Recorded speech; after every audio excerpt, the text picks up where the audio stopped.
Esse vídeo que você vai ver agora é uma live que eu fiz com o Felipe da Investindo em FIIs sobre como começar a investir no exterior, por que investir no exterior e todas as principais perguntas que você que está começando, que não sabe bem como fazer, se faz quando você pensa em investir diretamente no exterior.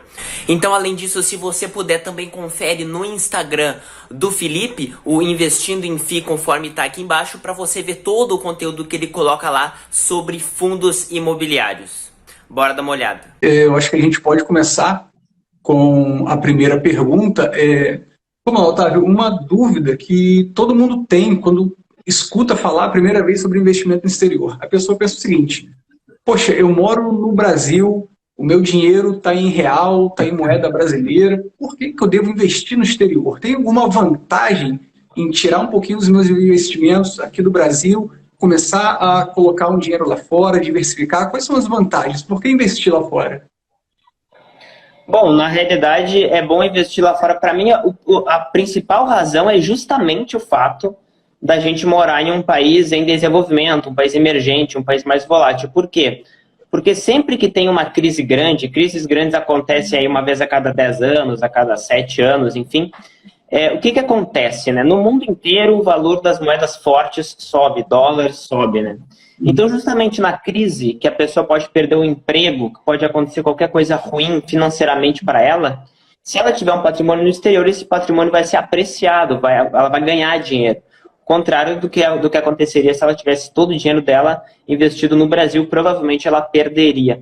E fora para mim, essa é a questão principal, mas obviamente, né, tem a questão que no exterior você consegue encontrar investimentos muito mais diferentes, mais diversificados, mais seguros e mais rentáveis. Basicamente é isso, né? E de uma forma muito barata, acessível e tranquila hoje em dia, né? Isso não era possível há 10 anos atrás. Hoje em dia já é tão fácil quanto investir em qualquer ação brasileira. E mais uma próxima pergunta aí. A gente já viu aí as vantagens e uma questão que muita gente me pergunta também, agora a gente vai perguntar para quem entende. É perfeitamente seguro investir no exterior? É legal? Você não está fazendo nada de errado? Todos nós podemos investir no exterior com segurança?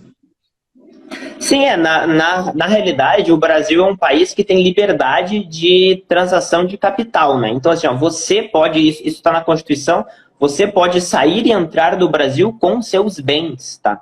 Então, assim, você pode colocar os seus bens dentro ou fora do país de uma maneira totalmente legal e natural, isso aí, tá? Se você quiser tirar todo o seu dinheiro daqui, você pode, tá? Quando você investe no exterior, você tira o seu dinheiro do país, você vai ter que declarar que você tem capitais fora do país, mas isso é totalmente normal, tá? Assim como você tem capitais aqui. Tem países em que isso não é permitido. Na Argentina, eles controlam capital, você não pode tirar e trazer livremente, mas no Brasil isso é possível, então não tem problema absolutamente nenhum. Muito bom, muito bom. E como que a gente pode dar os primeiros passos nos investimentos lá fora? Tem alguma forma de a pessoa que é mais conservadora, ela pode deixar o dinheiro dela no Brasil e aqui no Brasil acessar algum ativo no exterior, ou a pessoa tem a opção de abrir uma conta numa corretora e investir diretamente lá fora? Quais são as opções? Bom, sobre as opções de investimento em ativos, né, do exterior, a gente tem duas formas. Como você falou, é possível sim, através de uma corretora brasileira, como essas famosas e conhecidas aí, a XP, Rico, Isinvest, todas essas você tem acesso à Bolsa Brasileira. Através da Bolsa de Valores brasileira você consegue comprar ativos que são equivalentes aos ativos no exterior. A gente tem, por exemplo, as BDRs, que são tipo um recibo, né? É um título que representa um ativo no exterior. Então ele varia conforme os investimentos no exterior. Ou também fundos de investimento que gestores investem no exterior. E ETFs também, tem pouquíssimos ETFs, que são fundos negociados no Brasil, que você compra em bolsa de valores, que investem em ativos no exterior. Isso aqui, se você não quiser fazer nada fora do Brasil em termos legais, assim.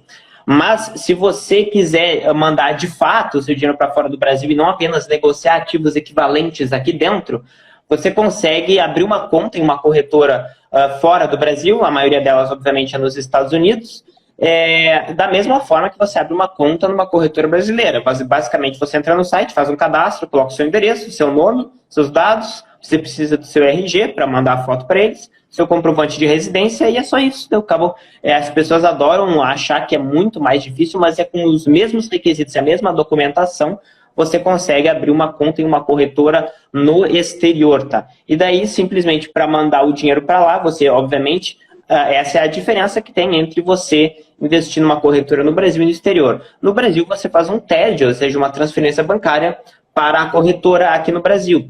No exterior, você precisa fazer o que a gente chama de câmbio, que é basicamente comprar dólares, né? Então, trocar o seu dinheiro, né? Você tem reais, você precisa de dólares, então você faz essa troca e daí você tem essa operação intermediária, mas na medida em que você consegue chegar com seus dólares nos Estados Unidos, lá acontece o seu investimento numa corretora exatamente como aqui. Isso é bem tranquilo. Inclusive, a gente tem várias corretoras no Brasil que já fazem esse serviço para você, então você manda um TED para elas aqui. Então, na prática, para o investidor é equivalente.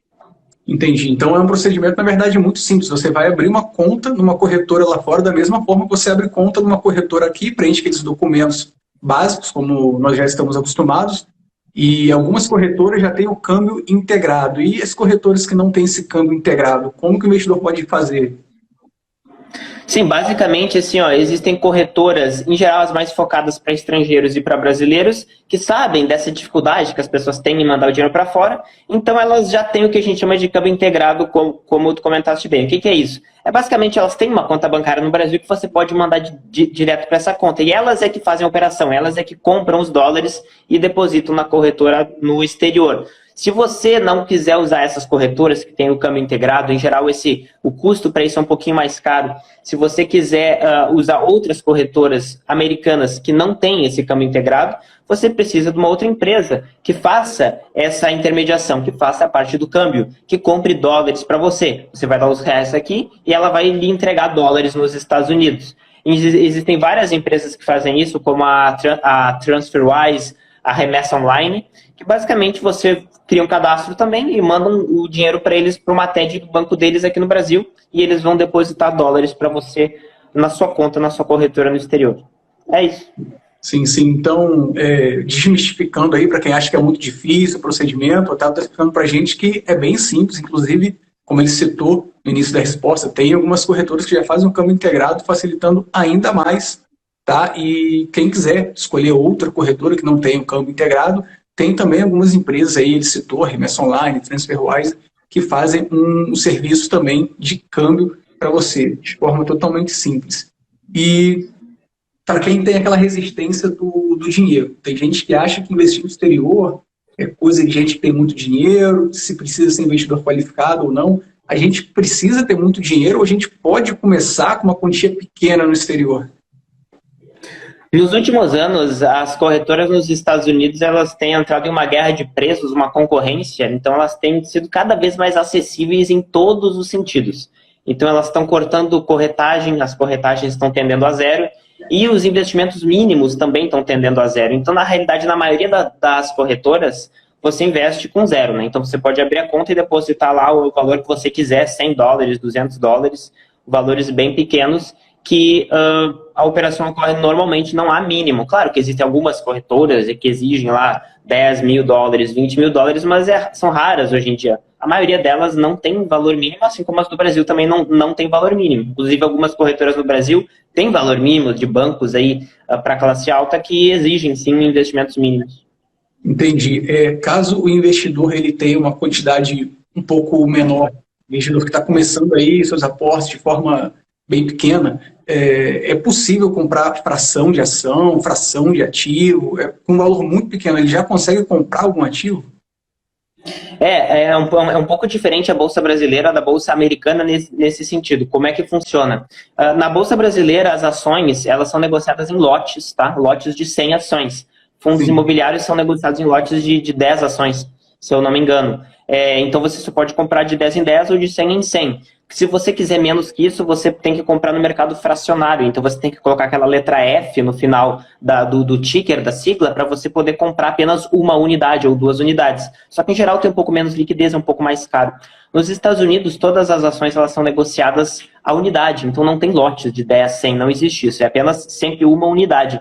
Mas tem ações que uma unidade é muito cara, né? Por exemplo, da Apple é mais de $300, de 200 e poucos dólares uma ação. Então isso dá mais de R$1.000 uma ação. Muitas vezes a pessoa não quer colocar tudo isso.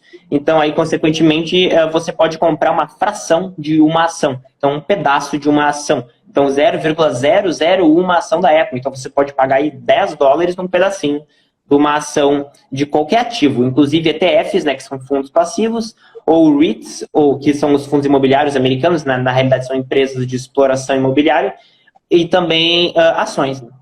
Entendi. Então não tem desculpa. Se você tiver 100, $200, ainda que seja pouco, você consegue investir. Sim, normalmente. Normalmente sem diferença nenhuma. Inclusive, você tem praticamente a mesma liquidez. É claro que pode ter aí uma diferença de spread muito pequena, mas em geral essa diferença é muito menor do que a diferença de spread, ou seja, de cotação que tem entre o mercado fracionário brasileiro e o mercado padrão brasileiro. Muito bom. Falando de spread, eu vou encaixar aqui na próxima pergunta. Para investir lá fora, existem taxas, tem algum spread, tem alguma corretagem, tem custódia? Como que funciona lá? É parecido com as corretoras brasileiras? Quais são as taxas aí normalmente? Bom, as corretoras nos Estados Unidos, elas são iguais às corretoras no Brasil, então depende da corretora, mas o padrão hoje em dia é que não haja taxa de custódia, ou seja, em geral não se cobra nada para você ter a conta e ter dinheiro na conta e ter ativos na sua conta. Algumas corretoras cobram sim corretagem, ou seja, a cada operação você paga um valor, pode ser $1, $2 aí, ou $10, enfim, mas existem sim com corretagem zero, né, sem corretagem. Mas a única diferença que tem entre você investir no Brasil e no exterior é a parte do câmbio, porque é a parte da transformação do dinheiro de reais para dólares. No caso, você vai ter que pagar basicamente duas taxas, né, para você transformar o dinheiro. Você vai ter que primeiro pagar o IOF, que é o Imposto de Operações Financeiras para o Governo, que é 0,38% do valor investido que você vai ter que pagar para o governo, e também, além desse 0,38%, você vai ter que pagar o spread cambial, que é literalmente pagar para a instituição que está fazendo a operação de câmbio, que está vendendo reais e comprando dólares.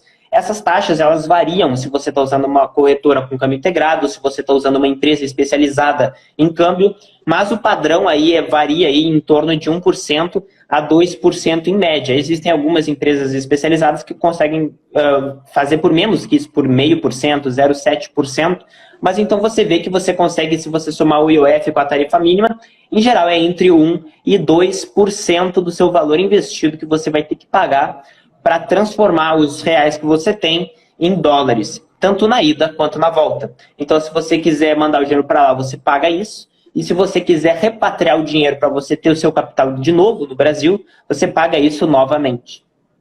Muito bom. De todo modo, você paga alguma taxinha muito barata perto das vantagens que você tem investindo lá fora, né? A diversificação que você vai conseguir acessar.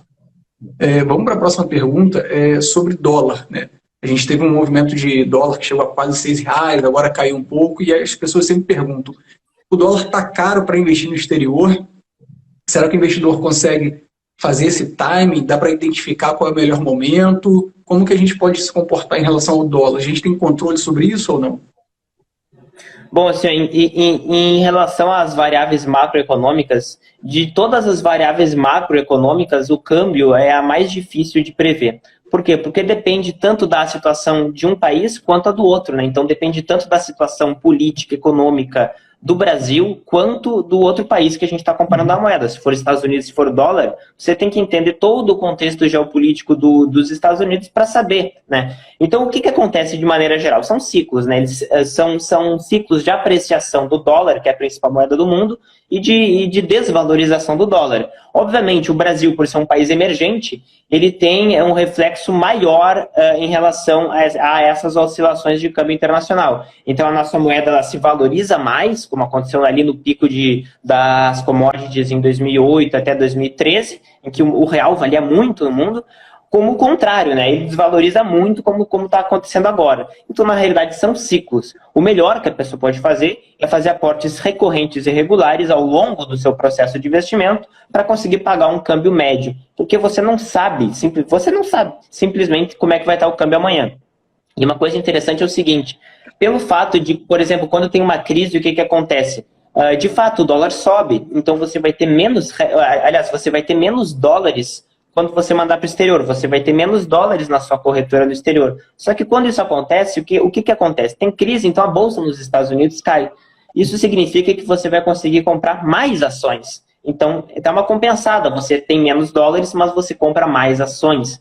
Então, no final, para quem faz o cálculo e coloca na ponta do lápis, na maioria das vezes, investir hoje, ou investir, por exemplo, há 3 meses atrás, 4 meses atrás, antes da crise, você conseguiria comprar provavelmente o mesmo número de ações. Claro que varia da ação do ETF que você quer comprar, mas na média você compra o mesmo número, tendo passado aí uma crise que parou a economia mundial praticamente. Entendi. Então, talvez uma decisão inteligente seja fazer aportes regulares, independente do dólar. Ao longo do tempo você vai ficar ali naquela cotação média e coloca na ponta do lápis, é o tempo que você pode ficar fora do investimento. Quem fica pensando, vou esperar o dólar abaixar. Às vezes a pessoa vai ficar 1 ano, 2 anos, 3 anos, muito tempo fora do mercado internacional também, né? E eu acho que é um fator a se considerar. Vamos para a próxima pergunta. Investir no exterior, a gente está falando de dólar. Isso nos remete aos Estados Unidos. Investir no exterior é investir só nos Estados Unidos ou investir no exterior a gente pode considerar uma carteira um pouco mais global, a gente pode sair dos Estados Unidos e ir também para outros países? Bom, os Estados Unidos, em termos de mercado financeiro, representa mais ou menos metade do mercado mundial, tá? Só que o mercado americano, ele é o mais, como é que eu posso dizer? Ele é o mais, não é fragmentado, é o contrário, né? Ele é o mais ligado em outros mercados. Então, através dele, você investe em outros mercados. Então, quando você abre uma conta numa corretora americana, você investe em ativos do mundo inteiro, porque ativos do mundo inteiro são negociados nas bolsas americanas. Então, assim, você consegue, através de uma conta numa corretora nos Estados Unidos, comprar tanto ações de outros países, que a gente chama de ADRs, como também ETFs, que são fundos passivos de ativos de outros países.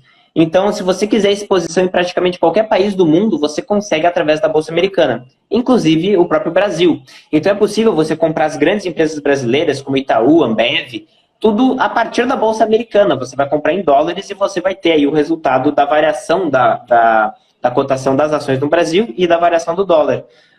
Então também você consegue comprar ETFs brasileiros, ou seja, de ações brasileiras no exterior. Mas, obviamente, você pode escolher qual é o tipo de carteira que você quer ter. Pode ser, inclusive, você pode escolher investir através dos Estados Unidos em nenhum ativo americano. Você pode investir só em ativos de outros países.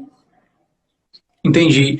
No Brasil, geralmente, quando a gente fala em investimento no exterior, parece que as pessoas ligam muito os Estados Unidos. Óbvio, como você falou, é o maior mercado aí, mas com uma conta em uma corretora americana, a gente não precisa ficar restrito só às empresas americanas. Podemos acessar ativos de países emergentes, como o Brasil, ou de outros países desenvolvidos, além dos Estados Unidos. A gente não precisa ficar restrito só a ativos dos Estados Unidos. Exatamente. Porque na realidade, como o mundo todo negocia nos Estados Unidos, você pode comprar qualquer coisa, inclusive ativos americanos. É claro que faz sentido ter ativos americanos porque eles são a maior economia, mais resistente. Mas não há uma exclusividade. Muito bom. Vamos lá. Muita gente fala sobre as empresas de tecnologia nos Estados Unidos, são as empresas, acho que mais conhecidas, que chamam atenção, estão relacionadas às empresas que utilizamos no nosso dia a dia. Seria uma estratégia inteligente focar só em um setor, por exemplo, tecnologia, apostando que esse é o melhor setor? Ou para iniciante, talvez ele pode pensar em ter uma carteira um pouco mais neutra, mais balanceada em outros setores? Qual a sua opinião aí a respeito? Bom, sobre essa questão de setores, é o seguinte, não em relação a setores, mas em relação a investimentos em geral, o que as pessoas fazem, o que é? Eu quero saber se esse investimento é bom. A pessoa vai lá, ela abre o gráfico, tá? Então ela vê se o investimento subiu. Isso é basicamente você comprar uma tendência, tá? É você comprar aquilo que subiu, tá? Historicamente, ativos que rendem muito em um período tendem a não render tão bem em outros períodos. Isso é verdade em ações, é verdade em qualquer tipo de ativo, países também. Então, assim, tá todo mundo falando de tecnologia agora, porque nos últimos 10 anos foi o setor que mais cresceu. Foi o setor das empresas que são as maiores do mundo. Por isso que está todo mundo olhando. Se a gente estivesse conversando em 2008, a gente ia estar falando de empresas de energia. O petróleo vai subir para sempre, vai acabar as reservas de petróleo, então ele vai ficar caríssimo e as empresas elas vão ser mega lucrativas, petróleo é tudo de bom. A gente estaria falando isso agora.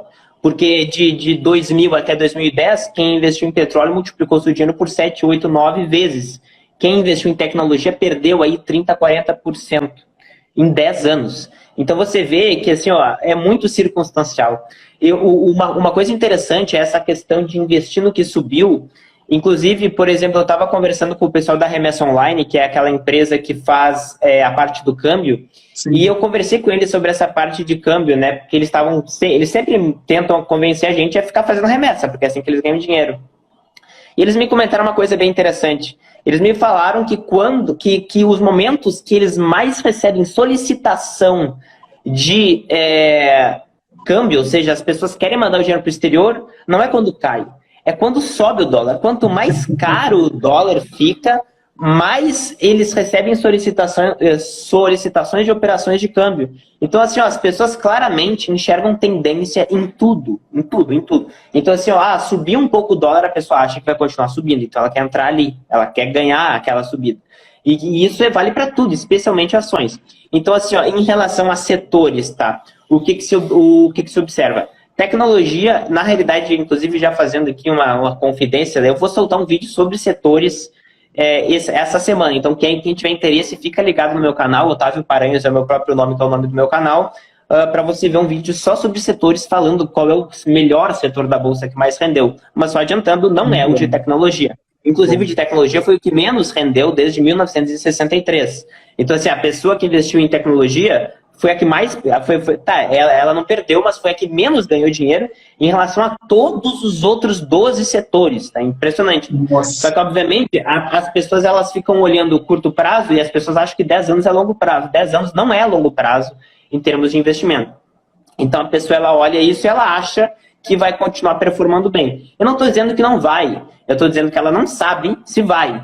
Então, assim, isso essa questão da auto-ignorância, assim, é uma coisa meio que as pessoas não gostam. Elas gostam de sentir o controle, elas gostam de achar que a rentabilidade está na mão delas, mas a rentabilidade não está na mão delas e o mercado não liga para o preço que ela pagou um determinado ativo. Ninguém liga para o preço que você pagou um ativo. Isso não interessa e é totalmente irrelevante. Tá? O que interessa é se o ativo que você comprou vai performar bem no longo prazo e se o mercado vai reconhecer isso na forma do preço. Só isso que interessa. Não interessa o passado. Então, assim, é claro que, por exemplo, empresas de tecnologia hoje são boas. Claro que são boas, são excelentes, são empresas muito boas. Mas você não ganha dinheiro comprando empresas excelentes. Você ganha dinheiro comprando empresas que vão superar as expectativas. Se uma empresa é muito boa, existem expectativas muito boas sobre aquela empresa e, consequentemente, o preço dela é alto.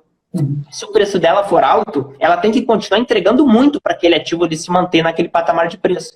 Se ela começar a quebrar a expectativa, se ela começar a não entregar aquilo que ela prometeu que ela ia entregar, aqueles números altos de crescimento, aquela rentabilidade alta, aquela margem alta, se ela não conseguir começar a manter, o mercado vai penalizar ela. Como é que ele penaliza? Ele baixa o preço. E você pode perder dinheiro numa empresa ótima. E exatamente o contrário acontece em uma empresa que talvez não seja tão boa, mas que supere expectativas. Então, o mercado se trata de expectativas. Aí as pessoas perguntam, nossa, por que a Bolsa está subindo agora com essa crise toda, todo mundo? Porque a Bolsa não é a economia, a Bolsa não é a realidade, a Bolsa é o futuro projetado. A Bolsa são expectativas. Então, na realidade, você tem que entender isso antes de ficar comprando só o que tem qualidade. Porque empresa boa não significa necessariamente bom investimento. Claro que pode significar se a empresa conseguir manter a sua qualidade ao longo do tempo. Só que tudo são ciclos, inclusive a queda faz parte do ciclo. Então é mais ou menos isso. Eu não invisto em setores muito específicos, eu não invisto em ETFs ou fundos que direcionam especificamente para um setor. É claro que alguns ETFs têm mais setores do que outros, mas não é um critério de seleção adequado no meu ponto de vista. Muito bom, é aquela velha história de que rentabilidade passada não significa rentabilidade futura, né? Como você falou da tendência, muita gente olha a tendência atual e tem a ideia de perpetuar isso, como se será assim para todo sempre, e não necessariamente, né? E falando aí de expectativas, falando de setores, as pessoas acho que fazem essas escolhas talvez pela ideia de escolher os ativos campeões, aquela empresa que está subindo, por exemplo, tecnologia. Você acha que seria que a gente consegue escolher ativos campeões, os ativos vitoriosos, ou talvez seria mais inteligente se expor via ETF, de uma forma talvez um pouco mais passiva, talvez eu mesmo fazer minha escolha individual? Bom, assim, o que se sabe, tá, quando a gente analisa todas as empresas, no caso americanas porque tem mais dados, tá, mas o mercado de lá é tão grande que dá para fazer vários estudos estatísticos. O que se observa é que praticamente só 4% das empresas geraram todo o retorno positivo da bolsa. Então, quando o pessoal fala, investir em ações vale a pena, não é verdade. Investir em todas as ações vale a pena. Agora, ficar escolhendo ação pode fazer que você escolha os 96% que não performaram bem no longo prazo. Então, assim, se você quer, de fato, garantir que você vai ter a rentabilidade, que todo mundo fala que a bolsa é boa, você tem que investir em todas elas. As pessoas adoram falar, não, eu quero investir em todas, mas eu quero tirar as ruins. Tá, se fosse tão fácil assim, todo mundo estaria rico, né? Na realidade, a gente não sabe se uma empresa que muitas vezes não é tão boa, ela não vai permanecer ruim e depois melhorar, e pode ter uma performance muito boa em termos de investimento. Então é mais ou menos isso. Muito bom, muito bom. E caso a pessoa queira investir via ETFs, né, nessa filosofia que você apresentou para a gente, lá nos Estados Unidos tem uma diversidade enorme de ETFs, né? Alguns têm uma característica um pouco mais de valor, outros um pouco mais de crescimento. Você pode explicar um pouquinho para a gente essa filosofia diferente de alguns ETFs? Eles tendem mais para um lado, para alguma estratégia específica? Como que é essa classificação? Empresa grande, ETF de empresa pequena? Como que funciona isso? Bom, primeiro em relação a ETFs é o seguinte, como a gente tem muito poucos ETFs no Brasil, o pessoal tem muito preconceito porque não conhece. Mas o que é um ETF? Um ETF é simplesmente um fundo de investimentos que não tem um gestor. Ele tem lá uma tabelinha que diz as regras dele que falam no que ele vai investir, tá? Aí as pessoas acham, não, ele investe na média do mercado de maneira geral, ele compra todas as ações. Não, não é isso. Um ETF ele investe em regras. Então, na realidade, você pode estabelecer qualquer regra, você pode montar qualquer carteira, e que não é, muitas vezes, a média do mercado. Nos Estados Unidos existem mais de 2.300 ETFs, então mais de 2.300 conjuntos de regras diferentes, e por essas regras você consegue montar carteiras que você quer. Agora, falando sobre as possibilidades que existem lá. Existem grandes divisões, assim, de ETFs, né? A primeira grande, mais clássica, mais antiga, é em relação ao tamanho das empresas. Então, você tem desde a empresa maior de todas, que é a Microsoft ou a Apple, enfim, até a menor de todas, que vale pouquíssimo, alguns milhões de dólares ou até menos que isso. Então, você pode comprar faixas de tamanho. Eu quero empresas só que valem entre 600 milhões de dólares e 3 bilhões. Equivale entre 10 e 50. Então, faixas. Consequentemente, você muda o seu risco e a sua expectativa de retorno. As empresas mais conhecidas, obviamente, são aquelas maiores. E outro tipo de divisão, na realidade, como eu falei que são regras, pode ter qualquer tipo de divisão. Mas as divisões mais famosas quais são? São as divisões que a gente chama entre valor e crescimento. O que é isso? São em relação às empresas relativamente mais baratas por múltiplos de preço, como PL, preço sobre valor patrimonial, preço sobre vendas, resultado operacional sobre valor da firma, enfim, vários múltiplos de preço, que tendem a não ser tão boas porque elas são mais baratas. O mercado não é burro, o mercado são centenas de milhares de analistas e bancos que fazem isso o dia inteiro. E o que eles notam? Eles notam simplesmente que uma empresa talvez não tenha um crescimento tão bom, ela pode ter mais risco, consequentemente eles aceitam pagar menos por aquele ativo. E, consequentemente, ele tem um múltiplo mais baixo de preço. Do outro lado, tá as empresas que a gente chama de crescimento, que tendem a ter mais qualidade, cresceram no passado, tendem a crescer no futuro, têm maiores margens, maiores proteções de mercado de forma geral e tendem a ser mais caras por causa disso. Essas são as grandes divisões que existem. Claro que pode ter uma empresa que está barata, que é de crescimento, mas são em geral raros, né? Fora esse tipo de divisão, dá para fazer divisão de qualquer forma. Então, por exemplo, empresas que pagaram ETFs, empresas, por exemplo, só que fabricam semicondutores de um setor específico, empresas com baixa volatilidade, empresas de qualidade que têm rentabilidade alta, enfim, diversos tipos de critério que você pode usar. Então, na realidade, não é só a média do mercado, é basicamente qualquer coisa. Por isso que é tão interessante. Entendi. Então, caso o investidor ele não queira fazer a sua própria escolha das suas ações individualmente, caso ele não queira ficar procurando milhares de ações americanas para destrinchar o balanço, tem ETF basicamente para tudo. Ele pode colocar um ETF que vai investir nas small caps de valor, nas small caps de crescimento. Ele tem uma ampla possibilidade aí de estratégias ficando somente no ETF, caso ele não queira escolher suas ações individuais. Sim.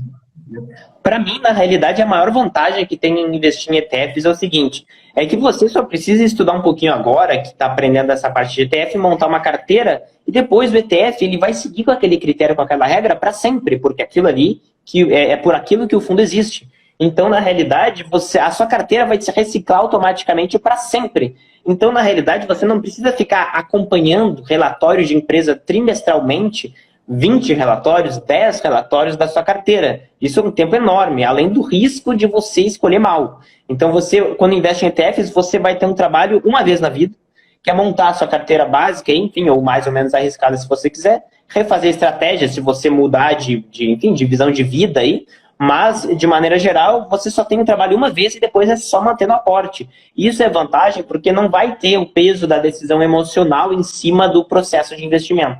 E é isso que é tão interessante. As pessoas acham que elas investem bem, mas quando a gente olha, de fato, se elas investem bem, a gente observa que as pessoas têm uma rentabilidade de 2 a 4% ao ano menor do que a média do mercado, porque elas têm essas decisões emocionais o tempo inteiro. Isso se nota, né?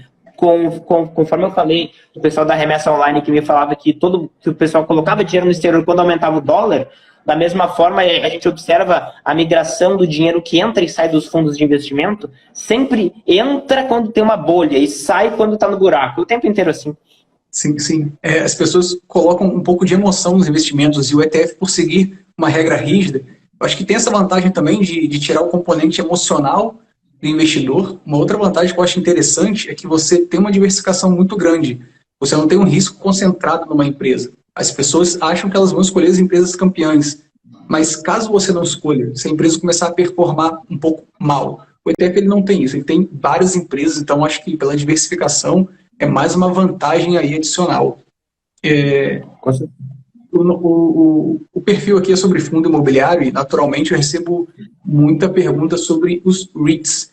Esse raciocínio do ETF também pode ser trazido para os REITs. O investidor ele tem a opção de investir nos seus REITs individualmente, mas a gente cai naquele problema. São vários REITs, tanto nos Estados Unidos quanto fora, e talvez você não faça a melhor escolha, né?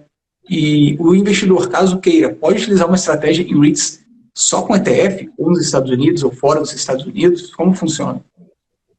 Sim. Na realidade, os REITs, eles são, na realidade, um setor, né, assim como qualquer outro, né? Então, é o setor imobiliário, ele tem uma volatilidade característica e uma rentabilidade característica. Então, assim, não tem problema você investir só em um setor, só que você tem que saber que é só um setor. Consequentemente, você não está tão diversificado quanto você estaria se você investisse no mercado como um todo. E está tudo bem, você tem que fazer a sua carteira que você acha correta. Em relação a ETFs de REITs, o que é positivo em relação a isso, mesmo se você quiser investir em REITs individuais, é o seguinte, você não conseguiria provavelmente investir na Bolsa Americana em REITs individuais de outros países, porque em outros países é que são negociados os seus REITs. Mas você consegue, na Bolsa Americana, investir em ETFs de REITs de fora dos Estados Unidos. Então, se você quer fazer a sua seleção de REITs individuais, tudo bem. Só que você só vai conseguir fazer isso em relação aos REITs americanos. Você não vai conseguir fazer isso em relação a REITs russos, japoneses ou franceses, porque eles não são negociados, a maioria deles, nos Estados Unidos. Mas você consegue comprar ETFs globais fora dos Estados Unidos que investem também em setores imobiliários fora dos Estados Unidos. Então, é uma forma de você diversificar nesse setor que você gosta, né? Então, inclusive, tendo menos volatilidade por causa da diversificação de maneira geral. Então, eu acho bem interessante. Essa, para mim, é a grande vantagem de ETFs, né? Você tem acesso a mercados que você não teria de outra forma. Entendi. Com a mesma conta na corretora americana que a gente comentou no início, eu posso escolher um ETF que ele engloba vários REITs americanos e eu posso escolher, por exemplo, um ETF que ele investe em REITs fora dos Estados Unidos. Eu posso acessar também via a Bolsa de Valores americana, com uma única conta na corretora, ETFs, sei lá, da China, do Japão, de países emergentes e desenvolvidos. Tem essa vantagem também. Sim, para mim essa é a grande vantagem, né?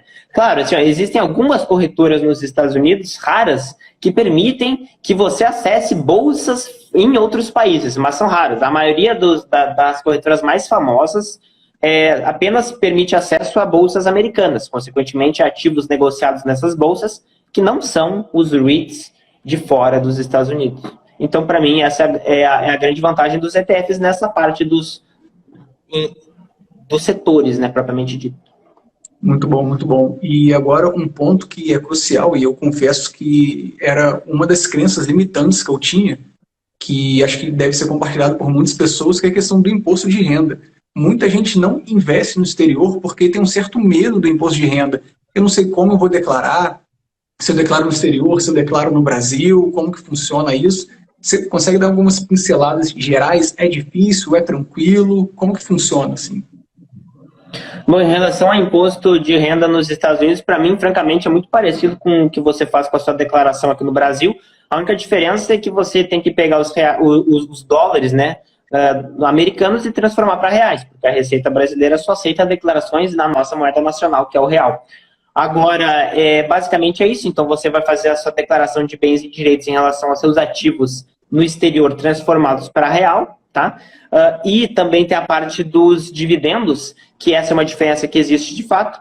Qual é a diferença? Dividendos que você recebe no Brasil de ações de fundos imobiliários são isentos de imposto de renda. Então, eles caem na sua conta, você não faz nada, você só declara lá como renda isenta de imposto de renda, certo?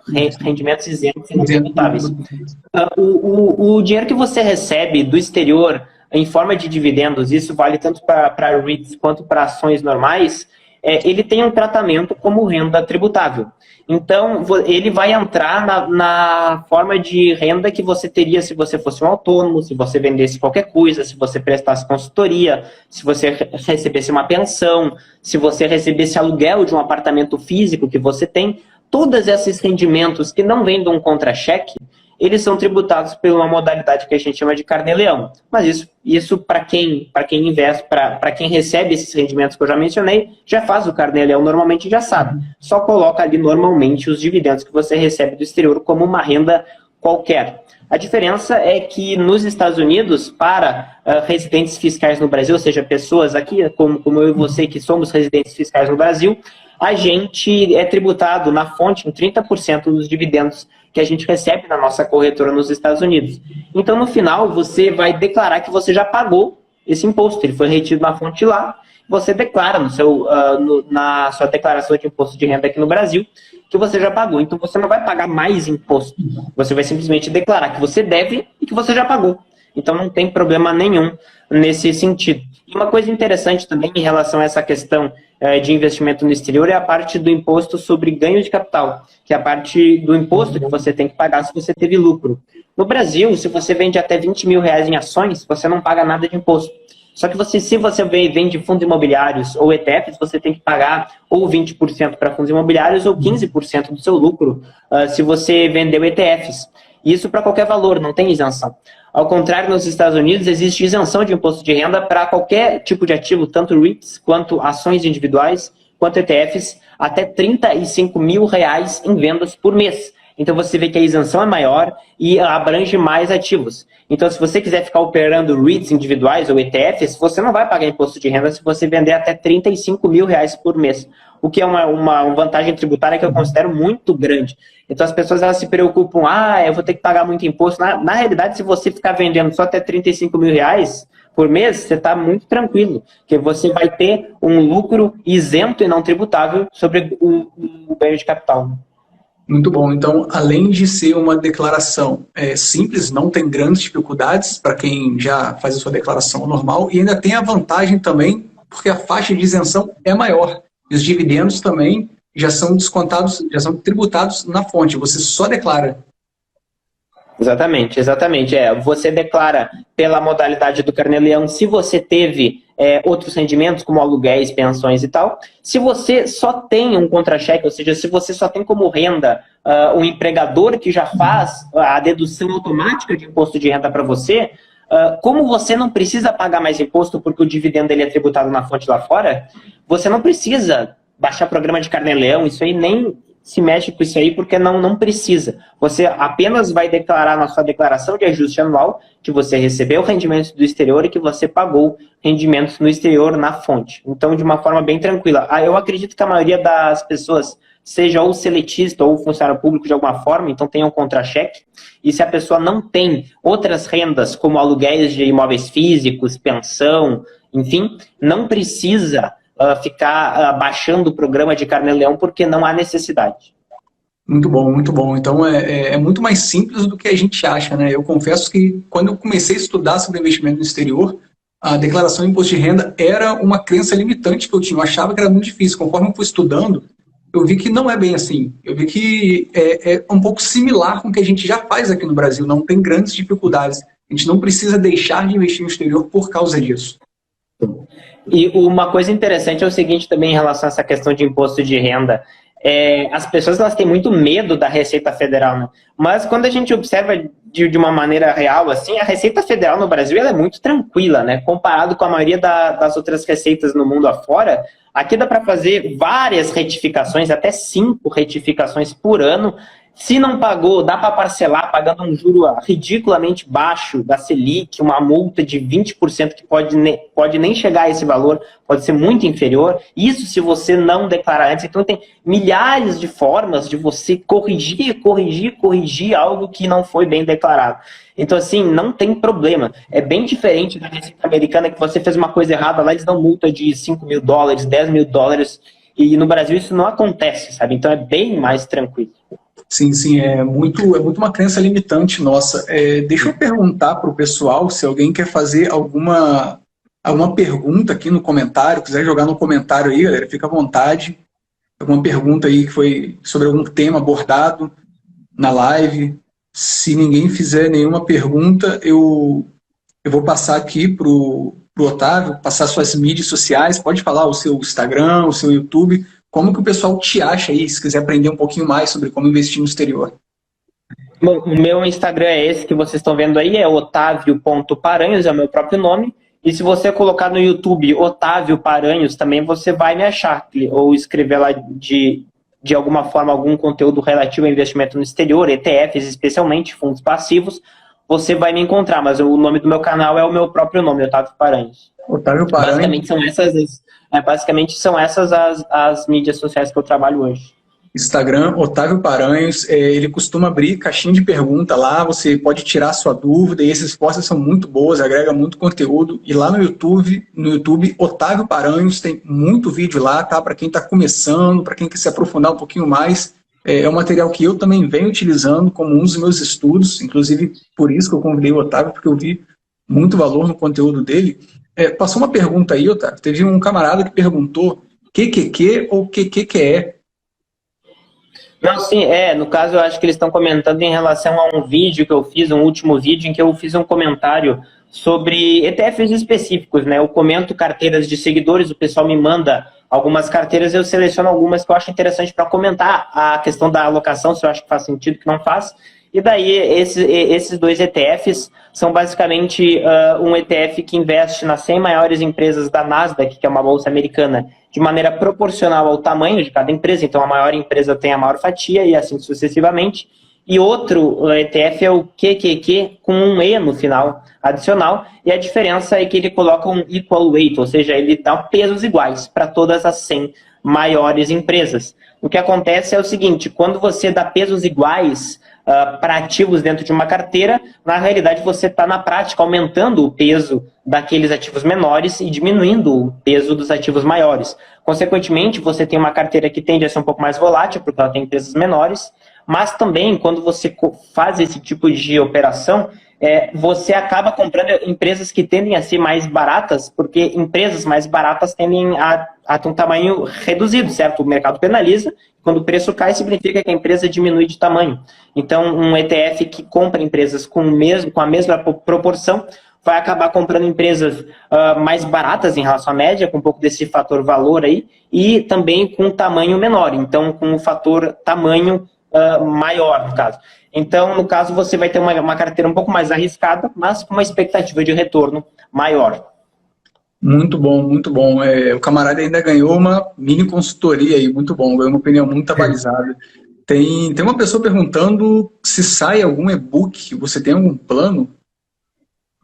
O que eu tenho de plano agora que eu estou montando, o pessoal está me cobrando isso faz bastante tempo, eu estou montando um curso, na realidade eu estou perto da metade dele, na realidade em breve eu acho que eu vou acabar quando eu der um gás agora, mas eu quero que seja uma coisa bem completa, né? Eu estou pegando a maioria das perguntas que o pessoal dá e eu quero fazer uma ordem, porque uma coisa que eu vejo quando eu converso com as pessoas é o seguinte, eu vejo que as pessoas elas vêm com a informação muito fragmentada, né? Então o cidadão sabe uma coisa muito avançada, eu penso, nossa, o cara estudou bastante. Aí depois ele me faz uma pergunta muito básica, assim, aí eu vejo que não faz muito sentido, né? Muito estranho.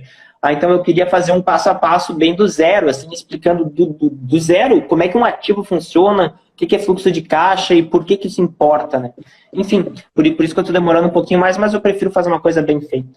Muito bom, muito bom. Não sei se você pode dar uma palhinha. O curso será sobre investimentos em geral ou vai ser específico sobre investimento no exterior?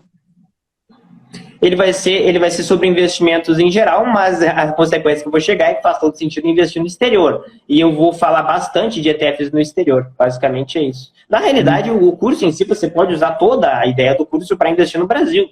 Da mesma forma, não há problema nenhum. As pessoas adoram dividir Brasil e exterior, mas não é assim que funciona. Investimento de maneira geral, e o Brasil é uma fatiazinha disso aí.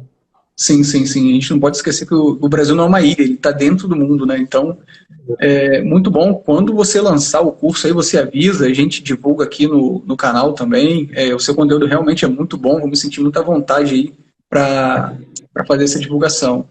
O que eu vejo muito aqui são questões sobre ETFs específicos, né? As pessoas perguntando, sim. VU, VTI, PWO, VE, você quer responder alguma dessas perguntas? Não, sim, é que na realidade, por exemplo, quando eu abro a caixinha de perguntas, o pessoal me manda muita pergunta sobre ETFs específicos. Mas assim, o pessoal pergunta, ETF tal vale a pena. Mas na realidade, assim, todo ETF tem um propósito, que é cumprir aquela regra para a qual ele foi criado. Então assim, será que vale a pena investir em títulos públicos americanos? Depende, assim, você é um aposentado que não pode ter volatilidade, precisa de segurança e vai usar o dinheiro agora? Talvez sim. Mas se você tem 15 anos e você está investindo para aposentadoria, talvez não faz sentido. Vai ser uma âncora na sua rentabilidade, você vai render menos. Então, assim, todos os ETFs valem a pena para situações específicas. Então não é assim. Não, assim, mas eu não condeno as pessoas. Tipo, é normal, elas querem saber onde é que elas colocam o dinheiro delas, sabe? Só dando a dica aqui, então, assim, quanto mais amplo, geral for a sua carteira, melhor. Se você quiser, ao longo do tempo, você vai descobrir ETFs específicos que você queira concentrar mais, então desviar do mercado, esperando que tenha ou uma rentabilidade maior ou um risco menor, você pode fazer isso, né? Mas eu tenho vários vídeos no meu canal falando sobre estratégias macro, assim, que você fazer uma alocação básica já resolve o problema de 90% das pessoas. Sim, sim. Eu costumo falar o seguinte, quando alguém me pergunta qual o melhor ativo, o que você acha do ativo X, eu pergunto, qual é o melhor ativo, vírgula, para quem? Porque depende do seu objetivo, da exposição que você quer. Não existe um ativo que seja bom para 100% das pessoas. Exatamente. Muito bom, Otávio. Deixa eu te agradecer, já passou suas mídias sociais, Otávio Paranhos aqui no Instagram, ou Otávio Paranhos lá no YouTube. Pode ir lá no canal dele no YouTube, que vocês vão gostar muito. Te agradecer aí, muito obrigado, deixa seu recado final aí. Eu é que queria agradecer uma coisa que eu noto, né, que para mim é essencial agora, esse ano, principalmente com essa crise, o brasileiro está se dando conta, isso vai ser uma mudança de paradigma, assim, vai ser uma mudança de paradigma real. Então eu acho muito importante que a gente fale sobre esse tipo de assunto, não só de investimento no exterior, mas também investimento, por exemplo, em fundos imobiliários, que tu trata muito. A gente vê ainda muito nas nossas famílias, amigos, financiando imóvel para alugar, ficar com vacância, ficar pagando condomínio, umas coisas assim que para nós, que já falamos de investimento, é uma coisa meio surreal, assim, né, quando a gente pensa em termos de investimento. Então, o acesso é essencial e, querendo ou não, apesar de eu estar agora falando de investimento no exterior, em ETF, que talvez pareça um pouco mais complexo, a imensa maioria da população nem chegou ainda a sair da poupança, né? Então, a gente tem que tentar divulgar o máximo possível o conteúdo do mercado financeiro, porque esse mercado é muito maior do que o que a gente acha. E ele vai crescer cada vez mais. Então, eu queria te agradecer pela oportunidade, que é sempre essencial a gente poder conversar mais sobre isso. Obrigadão, Felipe. Valeu, valeu. Muito obrigado, gente. Vamos encerrar. Valeu. Até a próxima.